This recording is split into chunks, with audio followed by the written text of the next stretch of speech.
What's up, collectors? My name is Joe. Welcome to the channel and welcome to another episode of Statue Talk. Statue Talk is a show where I share my thoughts and opinions, upcoming statue previews, pre-orders, share with you some updates to my collection. Now, thanks for joining me on this week's episode. Now let's hit the music. Let's check out some statues.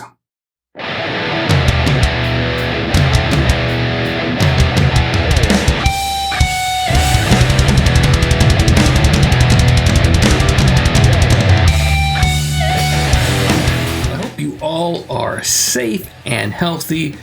Out here in Northern California, it is hot as balls. I'm talking 102 degrees. It's expected to get up to 109 this weekend. That is just not natural. At least it doesn't get terribly humid or dry out here. It makes it somewhat more bearable, but dang, it is going to be a hot weekend. And other than very early in the morning when I'm walking my dogs or mowing the lawn, I'm going to be staying inside.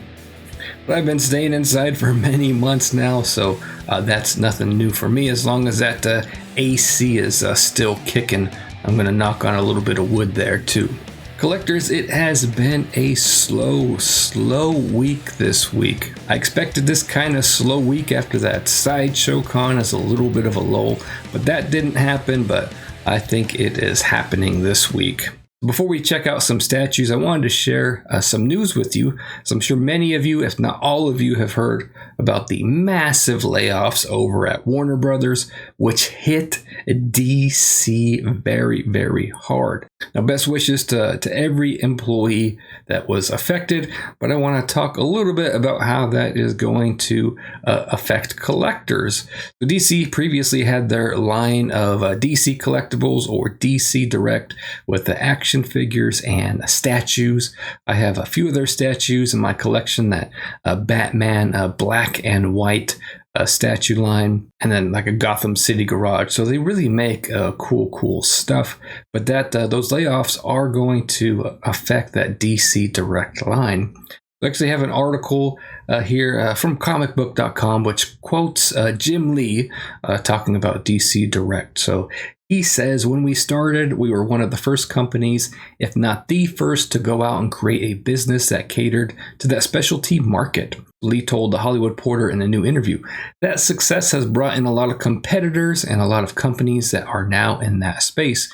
So it's about evolving the model. We want to produce those collectibles and serve those fans, but we will probably shift to a higher price point collectible and more of a licensing model, working with manufacturers we already work with. Lee continued, from a consumer point of view, there will not be a change or drop off in the quality of work they are seeing. Behind the scenes, how we create it and how we get it to them is going to change.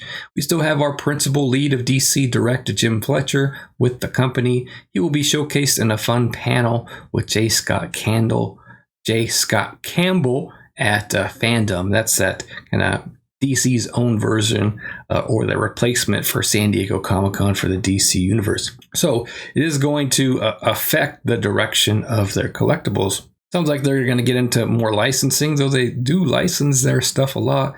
They're going to be focusing on higher price point collectibles. That's like everything we talk about on this channel, right? Those high price point collectibles from Sideshow, Prime One, all that good stuff. So DC is already doing that. I wonder how that's going to change it all. I'd imagine it's going to change their direct stuff, but how is it going to change their bigger collectibles? I think that remains to be seen. But we're starting to really see the effects of this global pandemic on companies who've been losing money for months and months and months, and they got to make it up somehow. And this is unfortunately one of the results. So again, best wishes to everybody who lost their job over there. I know for everybody who's losing their jobs out there, a lot of people are.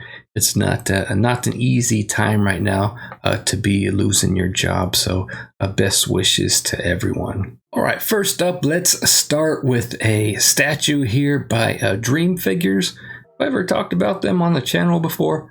I'm not sure, but this is their 1/4 scale Hattori Hanzo statue. Limited edition is to be determined. price point of $1,000. Going to release July through September of 2021. So I don't know who Hattori Hanzo is, so let's see what the description here says. So Dream Figures Warriors is a new line based on warriors from different cultures. This collection brings us stories, legacies, immortal ages, and characters that have become legends. As we do in all of our lines, we take to the most demanding level of detail and finishing to each representation of the character to show all their essence and please the most demanding collectors. The Dream Figures decided to start with a Japanese warrior, as we are lovers of Japan ourselves, and we work to bring you the first of the Warriors line. We present Ninja. This looks like their own made-up character from here. Looks like a good statue. Got some close-ups of the details here. I don't know. I'm kind of questioning that. I'm kind of questioning that $1,000 price point on this. Seeing some of the close-ups. That's pricey for a quarter scale statue, though. $1,000 be I like seeing a ninja. I like seeing a ninja from Japan, but $1,000. Let's see what is there to mention. He's made of metal and resin. Height is 15 inches, width 20 inches, depth 18 inches. So 15-inch statue, $1,000. I think that's a bit of a stretch, but all right, let's head on over to the Gentle Giant page, company I haven't covered in a while.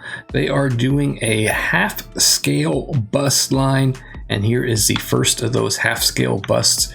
This is Cthulhu. Not much info on that. So they're calling this line Legends in 3 Dimensions. They're half-scale bust line. I don't think they're gonna call this Stay Puffed Marshmallow Man half scale, because that half scale would probably be, if not the full size of my house, probably the half size of my house. But here's one to be excited about. This is the Batman animated series bust.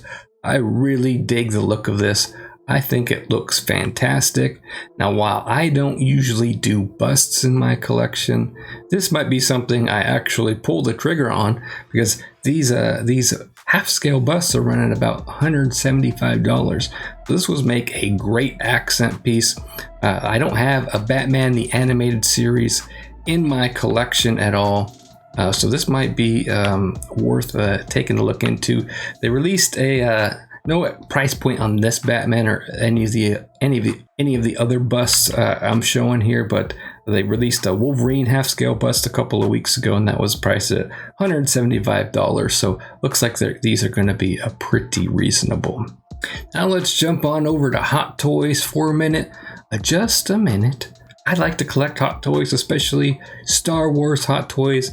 And so this is the Luke Skywalker Snowspeeder Pilot 6-scale figure by Hot Toys. This is from the Empire Strikes Back 40th Anniversary Collection. So Hot Toys price $265 is on the higher end of Hot Toys. So this is during the Battle of Hoth in Star Wars Empire Strikes Back. Luke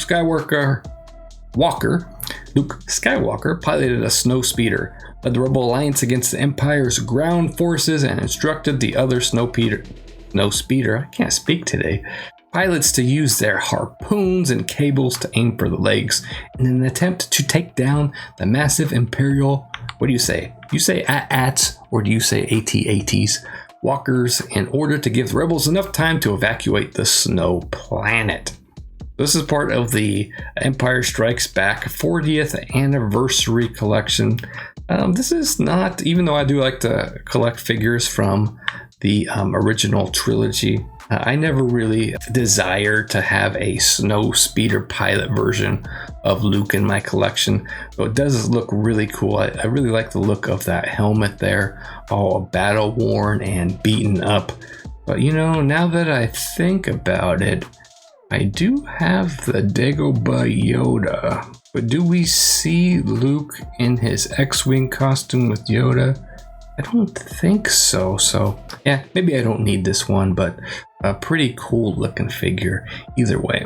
Next up is a big old bust from Infinity Studio.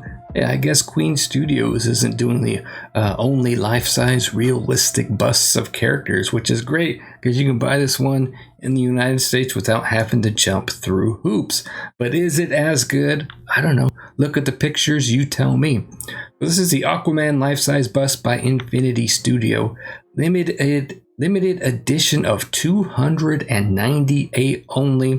I'm looking at these pics over on the Sideshow website where it says low stock remaining. Wow, that hair looks pretty awesome. I think I would be scared to have this in my house and try to compete with it with my wife.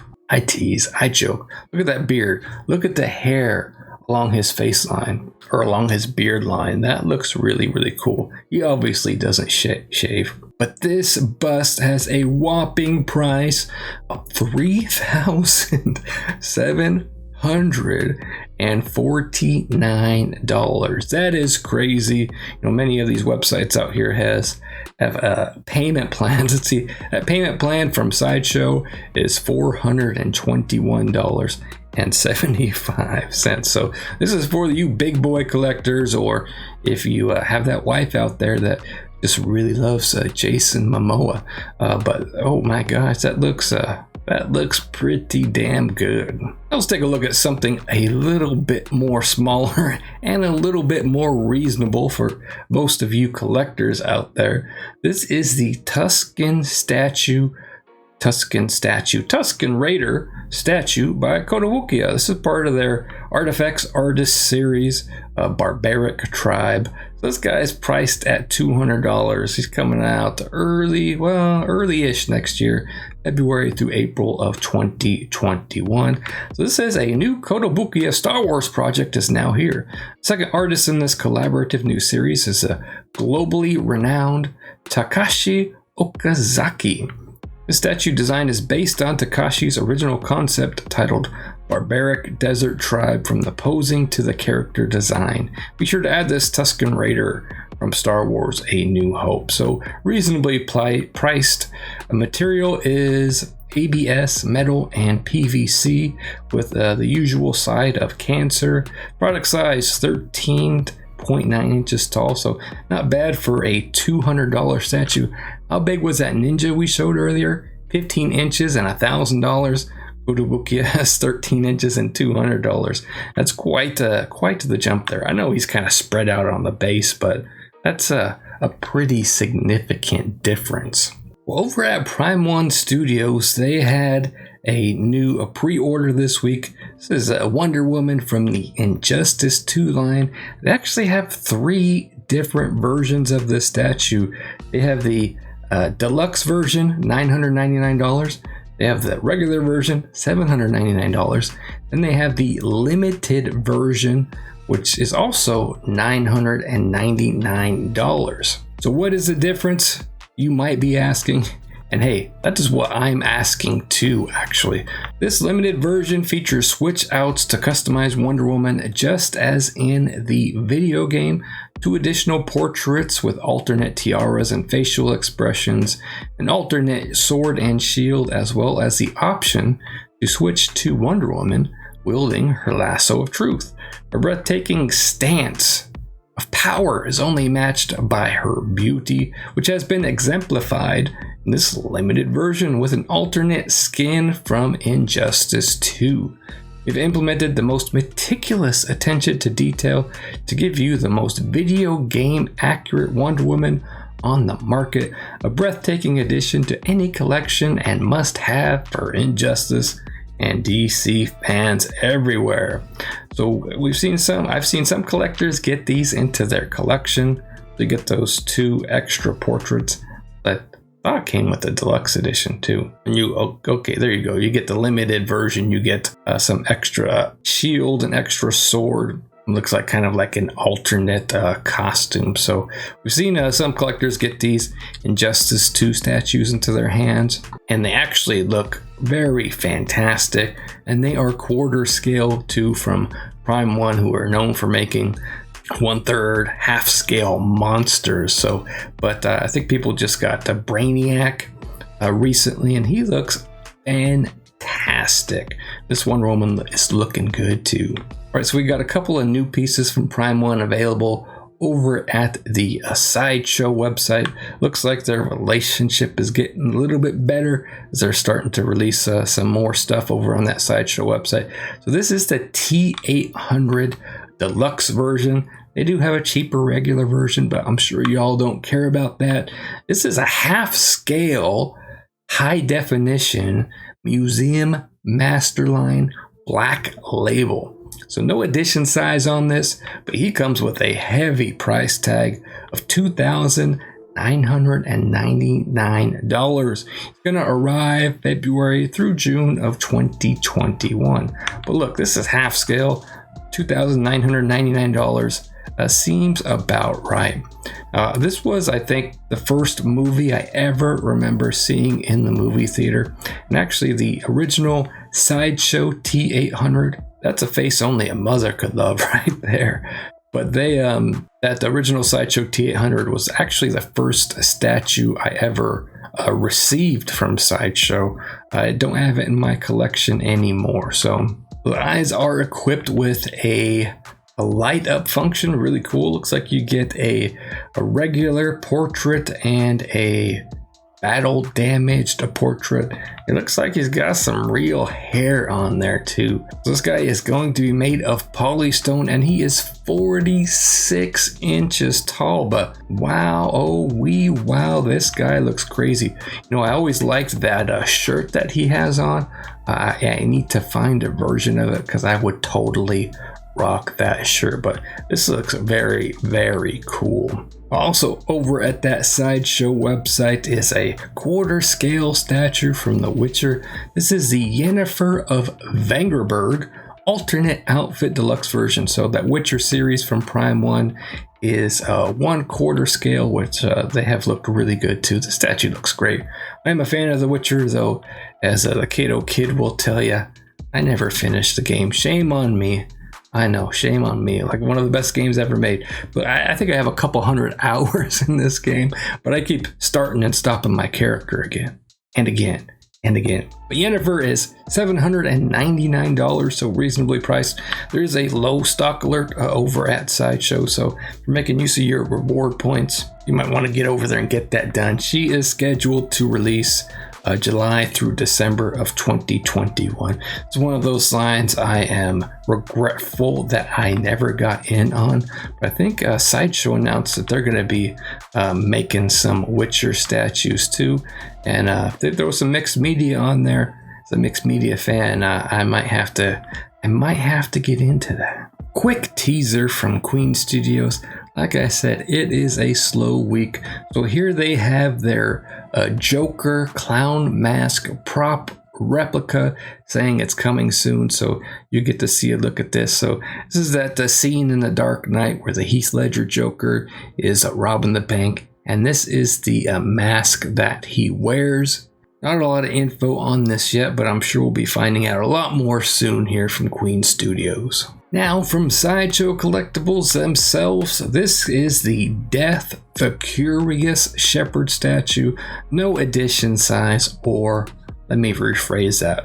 Edition size TBD. So after we collect our pre-orders, we'll tell you later. So this is part of their Court of the Dead statue line. So at a smaller scale, you can see 15 inches tall here. Again, 15 inches tall, guess how much this costs? $130, not no $1,000. Man. Estimated arrival January through March of 2021. Court of the Dead is Sideshow's own line. So this is kind of like a stylized version from one of the protagonists of the original Court of the Dead. So when the world was new, death wandered the mortal realm, unseen and unheard. While it seemed at first that mortals were just as violent and destructive as angels and demons in the celestial realms, death came to understand mortals' unique capacity for love and loyalty. The All-Taker came to care for these fragile creatures in their search for balance and peace. So A little bit smaller scale Court of the Dead statues, 15 inches tall, reasonably priced. So that was a line I always admired from afar. Probably in a different point in my life, I may have ordered 1, 2, 3, or more of these. I think they look great. I love the art style on them, and this one here is reasonably priced too. Now, last but not least, folks, we have a little bit of teasers and some news coming out of XM Studios, who is poised to have a big weekend next week during a DC fandom. So they're showing off the little teaser of the Batman, the new Samurai Batman that we're going to see. One that I'm going to keep my eye on and looking forward to that during DC fandom.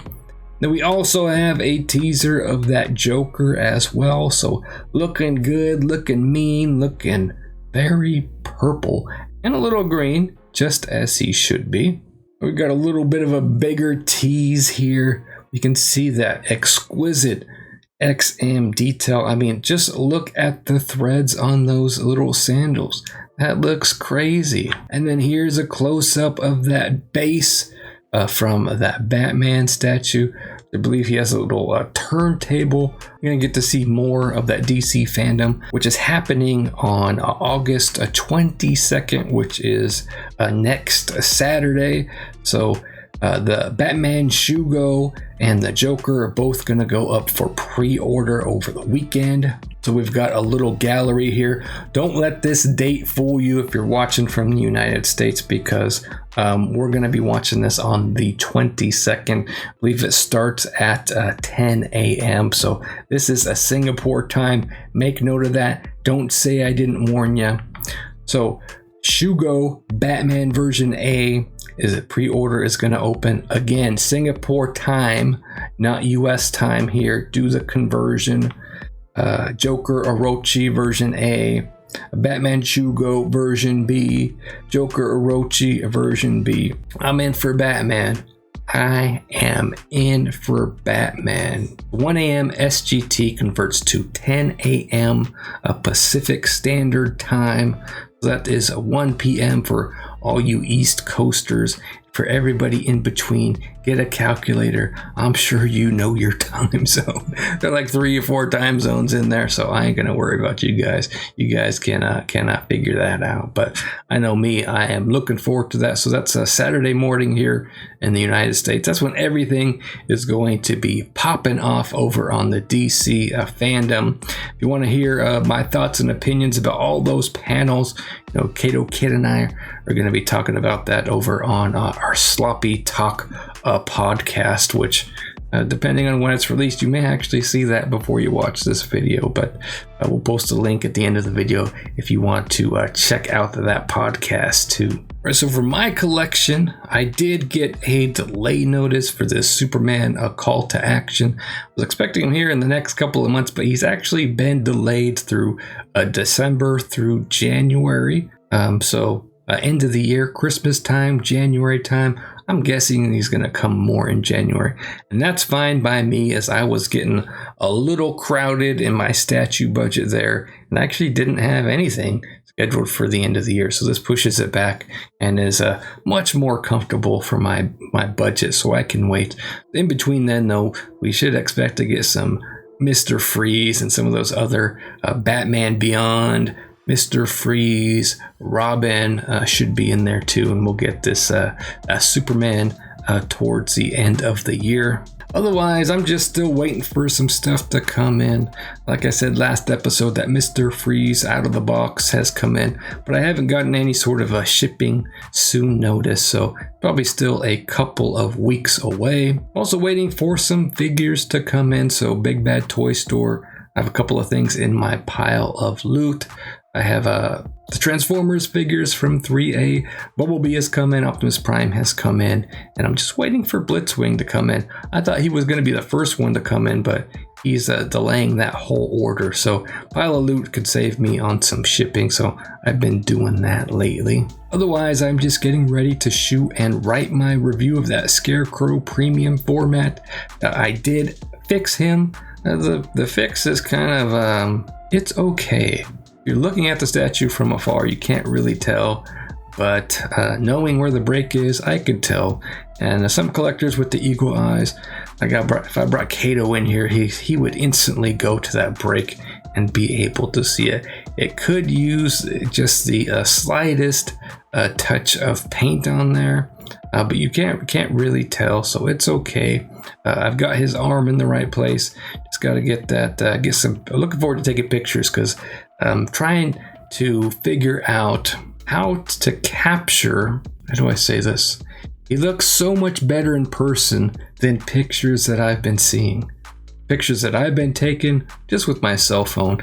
I haven't taken pictures with the actual my Sony yet. But pictures I've been seeing online do not do this statue justice. I think the statue actually was waitlisted now. But the videos, the pictures that I've been seeing do not do the Scarecrow justice. He looks awesome. I think I am going to stick to the regular portrait because there's so many details in there, especially with his teeth. They're just really, really super good. So I do like that exclusive portrait. I like that orangish pumpkin head kind of look that he has. They're very different and they're both very creepy. I hope you enjoyed this latest episode of Statue Talk. Like I said, it was a slow week this week, so probably going to be one of the shortest episodes ever. Well, this will be the shortest episode of Statue Talk I think I've ever put out. But it was just a really slow week, so we're finally hitting that lull that we would normally hit after San Diego Comic-Con, and we're hitting that lull after the SDCC Sideshow replacement of the Sideshow Con. Hopefully things will pick up in the next couple of weeks, but we'll continue to roll with it and have some more episodes of Statue Talk either way. If you missed the Kato Kid here on Statue Talk, check out our podcast called Sloppy Talk. Kato and I just sitting around shooting the shit, talking about the things that we enjoy, movies, video games, whatever else we like to talk about. So that's every other week, and then we post some clips here and there as well. Check out our website over at Sloppy Entertainment. That's sloppyent.com, where we post updates for the channel. And remember, statue collecting is more than just a hobby, it's a lifestyle. My name is Joe. Thanks for watching.